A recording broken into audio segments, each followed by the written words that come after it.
Hello everyone, Jeremy here, and today I want to try something a little different. I started watching this new YouTuber called The Odd Ones Out. You might have heard of him, he's got like 1 billion subscribers. Odd Ones Out does this thing where he'll pick a subject and make a hilarious animation about his experiences with it. Well, I'm not going to be doing the exact same thing. Instead, I'm going to be telling stories, mostly funny and embarrassing ones, and animating them for your enjoyment.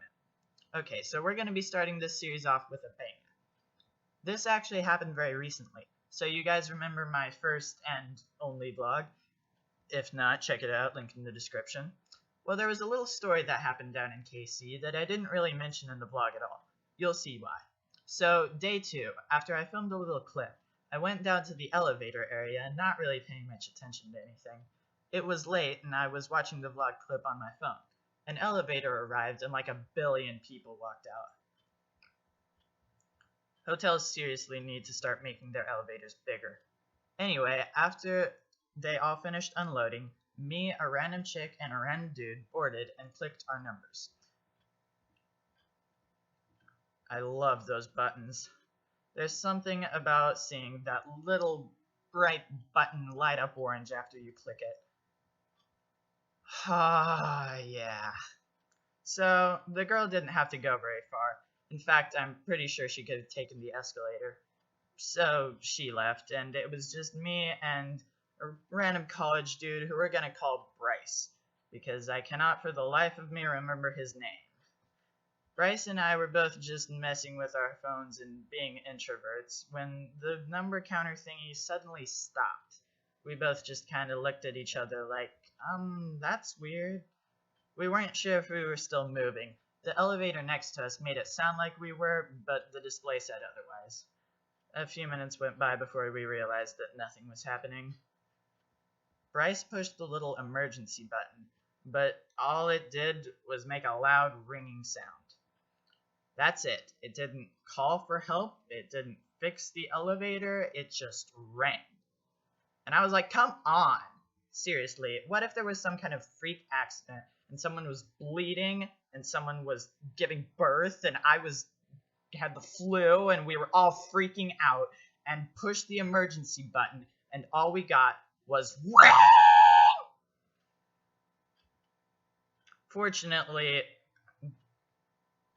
I'm just glad nothing serious happened, because after Bryce called the hotel, it took them 2 freaking hours to get a repair dude. So I don't know if you guys realized what 2 hours feels like in a small enclosed space with a total stranger, but it's long.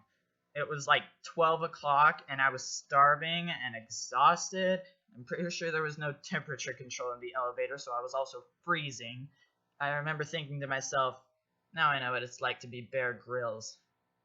Man versus elevator.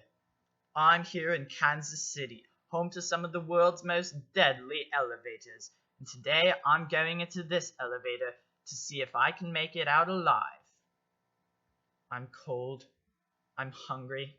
I've been waiting for the repair guy for 4 hours. I don't know if I'm gonna make it this time.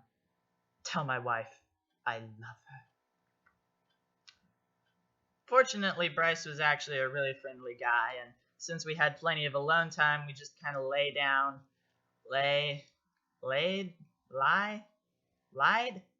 We sat down on the nasty carpet and talked, and I played 2048. Yes, 2048, until my battery died. And I also called my mom because I'm a good kid. Before my phone died, I was wondering if I should vlog this. It would make for a great little side story, but I didn't want to be rude and didn't want to film Bryce if he didn't want to. Also, it's not really a subject you bring up in these circumstances. So, I have 8 subs on YouTube. Want to be in a vlog? Only 8 subs? Loser.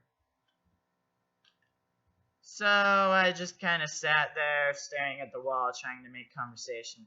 Turns out Bryce was in men's volleyball.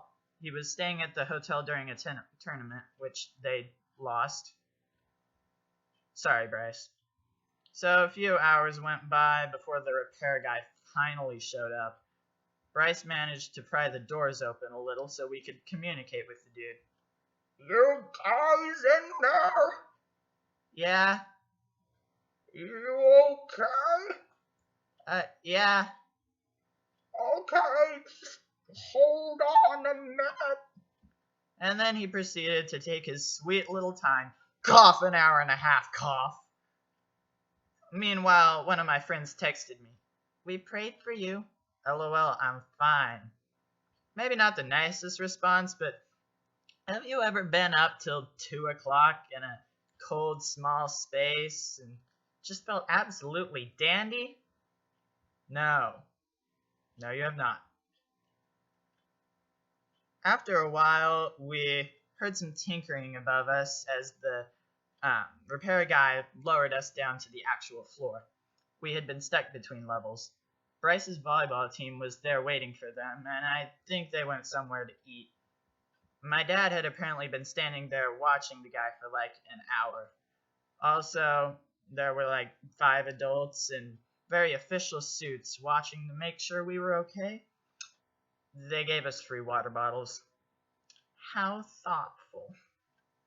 Now, here's the dilemma. We're on the 23rd floor. I just got stuck in an elevator for 4 hours. Is it worth the risk? Totally. So that was a great experience. Hey now, it wasn't all bad.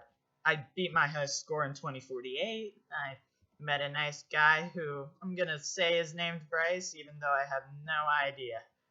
And we got free waters. Always a silver lining.